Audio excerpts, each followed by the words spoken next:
കരുണയിൻ സാഗരമേ, ശോകക്കോടും വെയിലേറിടുമ്പോൾ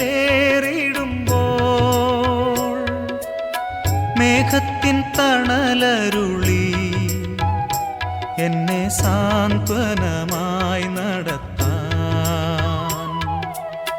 മേഘത്തിൻ തണലരുളി എന്നെ സാന്ത്വനമായി നടത്താൻ.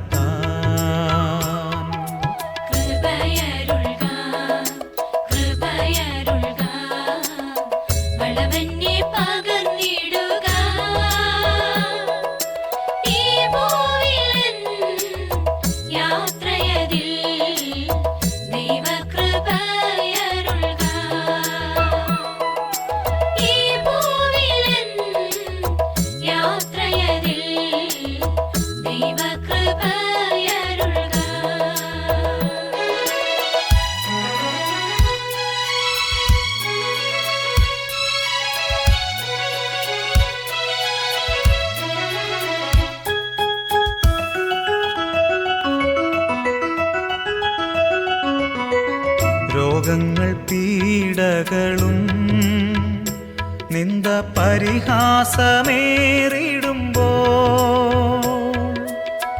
അമിതബലം അരുളി എന്നെ സാന്ത്വനമായി നടത്താൻ. അമിതബലം അരുളി എന്നെ സാന്ത്വനമായി നടത്താൻ.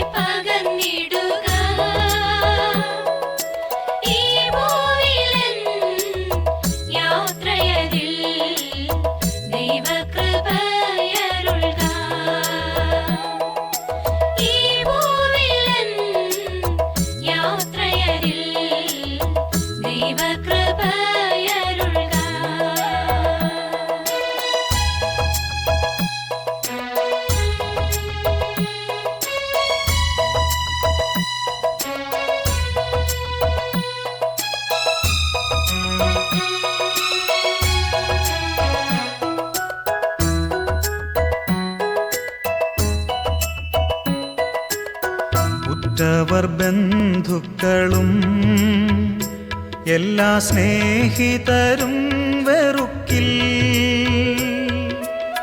സ്നേഹത്തിനാഴമതിൽ ഞാനും നിമഗ്നനായി തീർന്നിടുവാൻ. സ്നേഹത്തിനാഴമതിൽ ഞാനും നിമഗ്നനായി തീർന്നിടുവാൻ.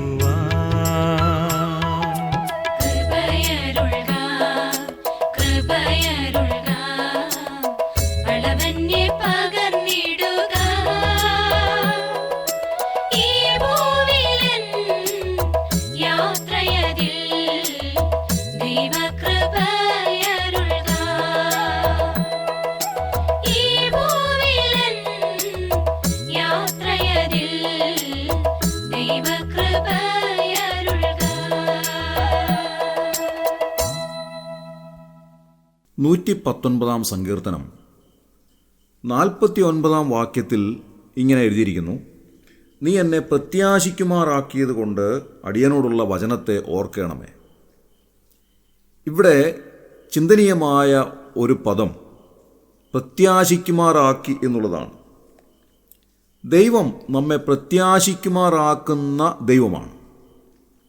പ്രത്യാശ നഷ്ടപ്പെട്ടതായ ഒരു സാഹചര്യം ഏറ്റവും സങ്കടകരമാണ്. പലപ്പോഴും അങ്ങനെയുള്ളതായ അനുഭവങ്ങൾ നമുക്കുണ്ടാകാറുണ്ട്. നാം ആഗ്രഹിക്കുന്നതോ പ്രതീക്ഷിക്കുന്നതോ ആയ കാര്യങ്ങൾ അതാത് സമയങ്ങളിൽ നടപ്പിലാകാതെ വരുമ്പോൾ അല്ലെങ്കിൽ നഷ്ടപ്പെടുമ്പോൾ നമ്മുടെ പ്രത്യാശ നഷ്ടപ്പെട്ടു പോകുന്നതായ ഒരു സ്ഥിതിയിലേക്ക് നാം ആയിത്തീരുന്നു. വാസ്തവത്തിൽ പ്രത്യാശ എന്ന് പറഞ്ഞാൽ എന്താണ്? ഭാവിയിൽ നമുക്ക് ലഭിക്കണമെന്ന് ആഗ്രഹിക്കുന്നതിനെ പറ്റിയുള്ളതായ ഒരു പ്രതീക്ഷയാണ് പ്രത്യാശ എന്ന് പറയുന്നത്. അങ്ങനെ നാം ഭാവിയിൽ ലഭിക്കണമെന്ന് ആഗ്രഹിക്കുന്ന ധാരാളം കാര്യങ്ങളുണ്ട്. അങ്ങനെ ലഭിക്കണമെന്ന് ആഗ്രഹിക്കുന്ന കാര്യങ്ങൾ ഒരുപക്ഷെ നമുക്ക് നഷ്ടപ്പെട്ടു പോകുമ്പോൾ നമ്മുടെ പ്രത്യാശയ്ക്ക് ഭംഗം വരുന്നു. നമ്മുടെ പ്രതീക്ഷകളെല്ലാം മങ്ങിപ്പോകുന്നു. എപ്പോഴൊക്കെയോ നാം ഇങ്ങനെയുള്ളതായ അനുഭവങ്ങളിലൂടെ കടന്നു പോയിട്ടുണ്ട് എന്ന് ഞാൻ വിചാരിക്കുന്നു. കോരഹപുത്രന്മാർ തിരുവെഴുത്തിൽ ഇങ്ങനെ ഒരു ഭാഗം രേഖപ്പെടുത്തിയിട്ടുണ്ട്. അത് നാം വായിക്കുന്നത് 49 സങ്കീർത്തനത്തിലാണ്. 49 സങ്കീർത്തനം 7 വാക്യത്തിൽ കോരഹപുത്രന്മാർ ഇങ്ങനെയാണ് എഴുതിയിരിക്കുന്നത്: സഹോദരൻ ശവക്കുഴി കാണാതെ എന്നേക്കും ജീവിച്ചിരിക്കേണ്ടതിന് അവനെ വീണ്ടെടുപ്പാനോ ദൈവത്തിന് വീണ്ടെടുപ്പ് വില കൊടുപ്പാനോ ആർക്കും കഴിയുകയില്ല. അവരുടെ പ്രാണന്റെ വീണ്ടെടുപ്പ് വിലയേറിയത്, അതൊരു നാളും സാധിക്കുകയില്ല. കോരഹപുത്രന്മാരുടെ പ്രതീക്ഷയെല്ലാം നഷ്ടപ്പെട്ടു പോയി. അവരാഗ്രഹിച്ചിരുന്നതാണ് എന്ത്? സഹോദരൻ ശവക്കുഴി കാണാതെ എന്നേക്കും ജീവിച്ചിരിക്കണം. എന്നാൽ കോരഹപുത്രന്മാരുടെ പ്രതീക്ഷ നഷ്ടപ്പെട്ടപ്പോൾ, അവരുടെ പ്രത്യാശയെല്ലാം നഷ്ടപ്പെട്ടപ്പോൾ അവർ പറയുകയാണ്, ഒരു നാളും സാധിക്കാത്ത ഒരു കാര്യമായിട്ട് ഈ സഹോദരന്മാരുടെ വീണ്ടെടുപ്പ് നിലനിൽക്കുന്നു. അവരെ വീണ്ടെടുക്കുവാൻ ആർക്കും സാധ്യമല്ല. സഹോദരൻ ശവക്കുഴി കാണാതെ എന്നേക്കും ജീവിച്ചിരിക്കുവാൻ തക്കവണ്ണം ഒരു വഴിയുമില്ല. അവരുടെ പ്രാണന്റെ വീണ്ടെടുപ്പ് വിലയേറിയതാണ്, പക്ഷേ അതൊരു നാളും സാധിക്കുകയില്ല. അങ്ങനെ അവരെഴുതി വെച്ചു. എന്നാൽ പ്രിയമുള്ളവരെ, ദൈവവചനം അതിന് കൃത്യമായ മറുപടി പുതിയ നിയമത്തിലൂടെ നൽകിയതായി നമുക്ക് കാണുവാൻ സാധിക്കും. യോഹന്നാൻ്റെ സുവിശേഷം 3 അധ്യായം 16 വാക്യത്തിൽ നാം വായിക്കുന്നത്, തൻ്റെ ഏകജാതനായ പുത്രനിൽ വിശ്വസിക്കുന്ന ഏവനും നശിച്ചു പോകാതെ നിത്യജീവൻ പ്രാപിക്കേണ്ടതിന് ദൈവം അവനെ നൽകുവാൻ തക്കവണ്ണം ലോകത്തെ സ്നേഹിച്ചു. ഒരു ഭാഗത്ത് കോരഹപുത്രന്മാർ പറഞ്ഞു അവർക്ക് നിത്യജീവൻ ലഭിക്കുകയില്ല, ശവക്കുഴി കാണാതെ സഹോദരൻ എന്നേക്കും ജീവിച്ചിരിക്കുകയില്ല, അവരുടെ പ്രാണന്റെ വീണ്ടെടുപ്പ് ഒരു നാളും സാധിക്കുകയില്ല. പക്ഷേ തിരുവെഴുത്ത് അതിന് കൃത്യമായ മറുപടി നൽകിയിട്ട് പറയുകയാണ്, കർത്താവായ യേശു ക്രിസ്തുവിൽ വിശ്വസിക്കുന്ന ഏതൊരു വ്യക്തിയും നശിച്ചു പോകാതെ നിത്യജീവൻ പ്രാപിക്കുന്നതിനിടയായിത്തീരും. എത്ര അനുഗ്രഹമായ ഒരു പ്രത്യാശയാണ് നമുക്ക് ഈ തിരുവെഴുത്തിലൂടെ ലഭിക്കുന്നത്. സങ്കീർത്തനക്കാരൻ പറയുന്നു, നീ എന്നെ പ്രത്യാശിക്കുമാറാക്കിയിരിക്കുന്നു. കർത്താവെ, പലപ്പോഴും എൻ്റെ പ്രത്യാശ നഷ്ടപ്പെട്ടു പോയിട്ടുണ്ട്. ജീവിതത്തിലെ പല പല കാര്യങ്ങളുടെ മുൻപാകെ പ്രതീക്ഷകൾ നഷ്ടപ്പെട്ട് പ്രത്യാശയില്ലാത്തവരായി നാം തീർന്നിട്ടുണ്ട്. എന്നാൽ നമ്മെ പ്രത്യാശിക്കുമാറാക്കുന്നവനാണ് വലിയവനായ ദൈവം. പ്രതീക്ഷകൾ അറ്റുപോകുമ്പോൾ, അങ്ങനെ പ്രതീക്ഷകൾക്ക് സ്ഥാനമില്ലാതെ വരുന്നതായ ഒരു സമയത്ത് ദൈവം നമുക്ക് നൽകുന്ന അനുഗ്രഹകരമായ പ്രതീക്ഷയാണ് വിലയേറിയ പ്രത്യാശ എന്ന് പറയുന്നത്. തിരുവെഴുത്ത് പറയുകയാണ്, പലപ്പോഴും നമ്മുടെ പ്രത്യാശ നഷ്ടപ്പെടുന്നതായ ഒരു സമയമാണ് പ്രിയമുള്ളവരുടെ വേർപാടെന്ന് പറയുന്നത്. അതുകൊണ്ട് വേർപാടിൻ്റെ സമയത്ത് നാം വല്ലാതെ പ്രയാസപ്പെടാറുണ്ട്, ഭാരപ്പെടാറുണ്ട്. അതുകൊണ്ട് അപ്പോസ്തലനായ പൗലോസ് പറയുകയാണ്, നിങ്ങൾ പ്രത്യാശയില്ലാത്ത മറ്റുള്ളവരെ പോലെ ദുഃഖിക്കാതിരിക്കേണ്ടതിന് നിദ്ര കൊള്ളുന്നവരെക്കുറിച്ച് അറിവില്ലാതിരിക്കരുത്. നോക്കണം, എത്രമാത്രം ഭാഗ്യകരമായ പ്രത്യാശയെ സംബന്ധിച്ചാണ് അപ്പോസ്തലനായ പൗലോസ് വിവിധ ഭാഗങ്ങളിലൂടെ രേഖപ്പെടുത്തിയിരിക്കുന്നത്. നമ്മെ വിട്ടുപിരിയുന്നവർ, അവരെ നാം വീണ്ടും കാണുമെന്നുള്ള വലിയൊരു പ്രത്യാശ ദൈവവചനത്തിലൂടെ ദൈവാത്മാവ് നമുക്ക് നൽകുകയാണ്. ഭാഗ്യകരമായ പ്രത്യാശയാണത്. അത്രത്തോളം വരുന്ന മറ്റൊരു പ്രത്യാശയും നമുക്കില്ല. വീണ്ടും തമ്മിൽ കാണാമെന്നുള്ള വലിയൊരു പ്രത്യാശ, ഭാഗ്യകരമായ പ്രത്യാശ. നാം കർത്താവിനോട് കൂടെ യുഗായുഗങ്ങൾ വാഴുന്നതായ ഒരു സമയം, നിത്യത മുഴുവനും കർത്താവിനോട് കൂടെ ആയിരിക്കുന്ന അനുഗ്രഹത്തിൻ്റെതായ ഒരു സമയം. എത്ര ഭാഗ്യകരമായ പ്രത്യാശയാണത്. നമ്മുടെ ഈ ലോക ജീവിതത്തിലും പലപ്പോഴും നാം പ്രത്യാശിക്കുന്നതായ ഒരു ഭാവിയുണ്ട്. ആ ഭാവി പലപ്പോഴും നമുക്ക് ലഭിക്കാതെ വരുമ്പോൾ നാം വല്ലാതെ ഭാരപ്പെടാറുണ്ട്, നാം വല്ലാതെ തളർന്നു പോകാറുണ്ട്. പരീക്ഷ എഴുതിയതായ കുട്ടി പരീക്ഷയെല്ലാം എഴുതി കഴിയുമ്പോൾ പറയുകയാണോ, എനിക്ക് യാതൊരു പ്രതീക്ഷയില്ല, ഞാൻ ആഗ്രഹിക്കുന്ന പോലെയുള്ള റിസൾട്ട് എനിക്ക് ലഭിക്കുകയില്ല. ഇൻ്റർവ്യൂ അറ്റൻഡ് ചെയ്തതായ വ്യക്തി പറയുകയാണ്, ഞാനിതിൽ പരാജയപ്പെട്ടു പോകും, എനിക്ക് പ്രതീക്ഷയ്ക്ക് വകയില്ല, അത് പ്രത്യാശിക്കുവാനായിട്ട് യാതൊരു ചാൻസും ഇല്ല. ജോലി ആഗ്രഹിച്ചിരുന്നതായ വ്യക്തി ജോലി ലഭിക്കാതെ വരുമ്പോൾ, അല്ലെങ്കിൽ ജീവിതത്തിലെ ഏതെങ്കിലുമൊക്കെ നഷ്ടങ്ങൾ സംഭവിക്കുമ്പോൾ, പിന്നീട് കിട്ടുമെന്ന് പ്രതീക്ഷിച്ചിരുന്നതായ പല കാര്യങ്ങളും ലഭിക്കാതെ വരുമ്പോൾ, രോഗാവസ്ഥയിൽ ക്ഷീണാവസ്ഥയിൽ ആഗ്രഹിക്കുന്നതായ സൗഖ്യം ലഭിക്കാതെ വരുമ്പോൾ, ഡോക്ടർമാർ കൈയൊഴിയുമ്പോൾ, ഡോക്ടർ പറയുകയാണ്, ഇയാളിനി യാതൊരു പ്രതീക്ഷയുമില്ല, നിങ്ങൾ അറിയിക്കേണ്ടവരെയൊക്കെ അറിയിച്ചുകൊള്ളൂ എന്നൊക്കെ പറയുമ്പോൾ നമ്മുടെ പ്രതീക്ഷകളെല്ലാം നഷ്ടപ്പെട്ടു പോകുന്ന ഒരു സമയത്ത് ദൈവവചനം പറയുകയാണ്, നമ്മുടെ പ്രത്യാശ നഷ്ടപ്പെട്ടിട്ട് നമ്മൾ വല്ലാതെ നിരാശരാകുന്നതായ ഒരു സമയത്താണ് ദൈവവചനം നമ്മെ പ്രത്യാശിക്കുമാറാക്കുന്നത്. ഏറ്റവും വിലയേറിയതായ ഒരു സത്യമാണത്. എല്ലാ പ്രതീക്ഷകളും നഷ്ടപ്പെടുമ്പോൾ, പ്രത്യാശയ്ക്ക് യാതൊരു വകയുമില്ലാതിരിക്കുന്നതായ ഒരു സ്ഥിതിയിലേക്ക് നമ്മൾ വരുമ്പോൾ ദൈവവചനം നമ്മെ പ്രത്യാശിപ്പിക്കുവാൻ തുടങ്ങും, പ്രത്യാശയിലേക്ക് നമ്മെ നയിക്കുകയാണ്. ഇവിടെ സങ്കീർത്തനക്കാരൻ വളരെ സ്പെസിഫിക്കായിട്ടാണ് പറയുന്നത്, നീ എന്നെ പ്രത്യാശിക്കുമാറാക്കിയിരിക്കുന്നു. നോക്കണം, അത് വ്യക്തിപരമായ നിലയിലാണ് എഴുതിയിരിക്കുന്നത്. കർത്താവേ, അവിടുന്ന് അടിയനെ പ്രത്യാശിക്കുമാറാക്കിയിരിക്കുന്നു. എൻ്റെ പ്രത്യാശയെല്ലാം നഷ്ടപ്പെട്ടു പോയിരുന്നു, എൻ്റെ പ്രതീക്ഷയെല്ലാം നഷ്ടപ്പെട്ടു പോയിരുന്നു. എന്നാൽ അവിടുന്ന് അടിയനെ പ്രത്യാശിക്കുമാറാക്കി. വ്യക്തിപരമായ ജീവിതത്തിൽ ആ അനുഭവത്തിൻ്റെ വെളിച്ചത്തിൽ നിന്നുകൊണ്ട് സങ്കീർത്തനക്കാരൻ പറയുകയാണ്, കർത്താവേ, അവിടുന്ന് അടിയനെ പ്രത്യാശിക്കുമാറാക്കിയിരിക്കുന്നു. എത്രയോ തവണ നമുക്കിങ്ങനെ ഒരനുഭവം ഉണ്ടായിട്ടുണ്ട് പ്രിയമുള്ളവരെ. ദൈവം നമ്മെ പ്രത്യാശിക്കുമാറാക്കിയ എത്രയോ സന്ദർഭങ്ങൾ നമ്മുടെ ജീവിതത്തിൽ ഉണ്ടായിട്ടുണ്ട്. പലപ്പോഴും നമ്മുടെ ഭാവിയെ സംബന്ധിച്ച് നാം നിരാശയുള്ളവരായി തീരുമ്പോൾ, നാളെയെ സംബന്ധിച്ച്, വരുംകാലത്തെ സംബന്ധിച്ച്, നമ്മുടെ ജോലിയെ സംബന്ധിച്ച്, നമ്മുടെ കുടുംബത്തെ സംബന്ധിച്ച്, ആവശ്യങ്ങളെ സംബന്ധിച്ച്, ജീവിതത്തിൻ്റെ വിവിധങ്ങളായ തലങ്ങളെ സംബന്ധിച്ച് പലപ്പോഴും നമ്മുടെ പ്രതീക്ഷ നഷ്ടപ്പെടുമ്പോൾ, പ്രത്യാശ നഷ്ടപ്പെടുമ്പോൾ, ആഗ്രഹിക്കുന്നതായ പ്രതീക്ഷിക്കുന്നതായ നന്മകൾ ലഭിക്കുകയില്ല എന്ന് വിചാരിച്ച് നമ്മൾ വല്ലാതെ ഭാരപ്പെടുന്ന സമയത്ത് ദൈവവചനം നമ്മോട് പറയുന്നതായ ഏറ്റവും അനുഗ്രഹിക്കപ്പെട്ട ഒരു കാര്യമാണ് നാം ഇരമ്യാപ്രവചനത്തിൽ വായിക്കുന്നത്. ഇരമ്യാപ്രവചനം 29 അധ്യായത്തിൽ ഇസ്രായേലിനോടുള്ള ബന്ധത്തിൽ എഴുതിയിരിക്കുന്നതായ ഒരു വേദഭാഗമാണെങ്കിലും നമ്മെ വളരെ ധൈര്യപ്പെടുത്തുന്നതായ ഒരു ഭാഗം കൂടെയാണ്.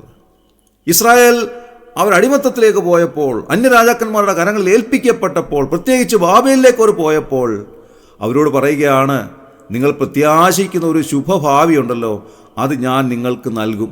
ദൈവം അവരോട് അരുളി ചെയ്തു. ഇന്ന് രാവിലെ ഈ വേദഭാഗം നമ്മെയും സഹായിക്കുവാൻ, ധൈര്യപ്പെടുത്തുവാൻ ഇടയാകട്ടെ എന്ന് ഞാൻ പ്രാർത്ഥിക്കുകയാണ്. ഇരമ്യാവിൻ്റെ പ്രവചനം 29 അധ്യായം അതിൻ്റെ 11 വാക്യത്തിൽ നാം വായിക്കുന്നത് ഇങ്ങനെയാണ്, നിങ്ങൾ പ്രത്യാശിക്കുന്ന ശുഭഭാവി വരുവാൻ തക്കവണ്ണം ഞാൻ നിങ്ങളെക്കുറിച്ച് നിരൂപിക്കുന്ന നിരൂപണങ്ങൾ ഇന്നവ എന്ന് ഞാൻ അറിയുന്നു. അവ തിന്മയ്ക്കല്ല നന്മയ്ക്കത്രയുള്ള നിരൂപണങ്ങൾ എന്ന് യഹോവയുടെ അരുളപ്പാട്. നോക്കുക, പലപ്പോഴും നാം പ്രത്യാശിക്കുന്നതായ ശുഭഭാവി നമുക്ക് ലഭിക്കുകയില്ല എന്ന് പിശാച് നമ്മുടെ ചെവിയിൽ മന്ത്രിക്കുമ്പോൾ ദൈവവചനം നമ്മോട് പറയുകയാണ്, നിങ്ങൾ പ്രത്യാശിക്കുന്ന ശുഭഭാവി വരുവാൻ തക്കവണ്ണം ഞാൻ നിങ്ങളെക്കുറിച്ച് നിരൂപിക്കുന്ന നിരൂപണങ്ങൾ ഇന്നവെന്ന് ഞാൻ അറിയുന്നു. അത് തിന്മയ്ക്കായിട്ടല്ല, നന്മയ്ക്കായിട്ടുള്ള നിരൂപണങ്ങളാണ്. ദൈവം നമ്മെ സംബന്ധിച്ച് ചില നിരൂപണങ്ങൾ ഒരുക്കി വെച്ചിട്ടുണ്ട്. ദൈവത്തിന് നമ്മെ സംബന്ധിച്ച് വളരെയധികം ചിന്തകളുണ്ട്, വിചാരങ്ങളുണ്ട്. ആ നിരൂപണങ്ങൾക്കനുസരണമായി, ആ വിചാരങ്ങൾക്കനുസരണമായി നാം പ്രത്യാശിക്കുന്നതായ ഒരു ശുഭഭാവി നമുക്ക് നൽകുവാൻ കർത്താവ് സദാ സന്നദ്ധനാണ്. പലപ്പോഴും നാം അത് വിട്ടുപോകുന്നു. പ്രിയമുള്ളവരെ, ദൈവം നമുക്ക് നല്ല അനുഗ്രഹീതമായ ശുഭഭാവി നൽകുന്നവനാണ്. ഈ ലോകത്തിൽ നാം ആഗ്രഹിക്കുന്നതായ, പ്രതീക്ഷിക്കുന്നതായ നന്മകൾ നമുക്ക് നൽകുവാൻ കഴിവുള്ളവനാണ് ദൈവം. അല്ല, ഈ ലോകത്തിനപ്പുറമായിട്ട് നിത്യതയിലും നമുക്ക് നൽകുന്ന അനുഗ്രഹകരമായ, പ്രത്യാശിക്കുന്നതായ ശുഭഭാവിക്ക് കൃത്യമായ തെളിവുകളാണ് തിരുവെഴുത്ത് നമുക്ക് സമ്മാനിക്കുന്നത്. ഇന്ന് രാവിലെ ഈ വചനങ്ങൾ നമ്മെ ധൈര്യപ്പെടുത്തട്ടെ. ഏതെങ്കിലും നിലയിൽ നമ്മുടെ പ്രത്യാശയ്ക്ക് ഭംഗം വന്നിരിക്കുന്നുവെങ്കിൽ, നാം പ്രതീക്ഷിക്കുന്നതായ നന്മകൾ, അനുഗ്രഹങ്ങൾ ലഭിക്കുകയില്ല എന്നോർത്ത് ഭാരപ്പെടുന്ന അനുഭവത്തിലൂടെ കടന്നു പോകുന്നുവെങ്കിൽ, ഒരുപക്ഷെ രോഗത്താലോ ക്ഷീണത്താലോ നാം വല്ലാതെ തളർന്നിരിക്കുന്നുവെങ്കിൽ, ദൈവവചനം നമ്മെ പ്രത്യാശിക്കുമാറാക്കുന്നതാണ്. ആ അനുഗ്രഹകരമായ പ്രത്യാശയാൽ ധൈര്യത്തോടെ ജീവിക്കുവാൻ കർത്താവ് നമ്മെ ഇടയാക്കട്ടെ. ഇന്നത്തെ ദിവസം മുഴുവനും ഈ ദൈവവചനം നമ്മെ പ്രത്യാശിക്കുമാറാക്കട്ടെ, നമ്മെ ധൈര്യപ്പെടുത്തട്ടെ. നമ്മുടെ പ്രതീക്ഷകളെല്ലാം അറ്റുപോയതായ സ്ഥാനത്ത് അനുഗ്രഹത്തിൻ്റെതായ പ്രതീക്ഷയുടെ നാമ്പുകൾ നമ്മുടെ മനസ്സിൽ നൽകി നമ്മെ ധൈര്യത്തോടെ മുൻപോട്ട് നയിക്കുന്ന അനുഗ്രഹകരമായ പ്രത്യാശയ്ക്കായി നമുക്ക് നന്ദിയോടെ സ്തോത്രം ചെയ്യാം.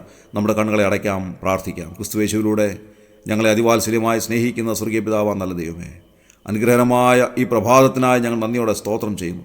കർത്താവെ, ഞങ്ങൾ ചിന്തിച്ചതുപോലെ പലപ്പോഴും ഞങ്ങളുടെ പ്രത്യാശ നഷ്ടപ്പെട്ടു പോയിട്ട്, പ്രതീക്ഷ നഷ്ടപ്പെട്ടു പോയിട്ട്, കർത്താവെ, ഞങ്ങൾ ആഗ്രഹിക്കുന്നതായ ശുഭഭാവി ഞങ്ങൾക്ക് ലഭിക്കുകയില്ല എന്നോർത്ത് ഞങ്ങൾ വല്ലാതെ ഭാരപ്പെടുമ്പോൾ ഞങ്ങളെ പ്രത്യാശിക്കുമാറാക്കുന്ന ദൈവവചനത്തിനായി ഞങ്ങൾ നന്ദിയോടെ സ്തോത്രം ചെയ്യുന്നു. ഈ ലോകത്തിൽ ഞങ്ങളുടെ ആവശ്യങ്ങൾ അനവധിയാണല്ലോ കർത്താവെ.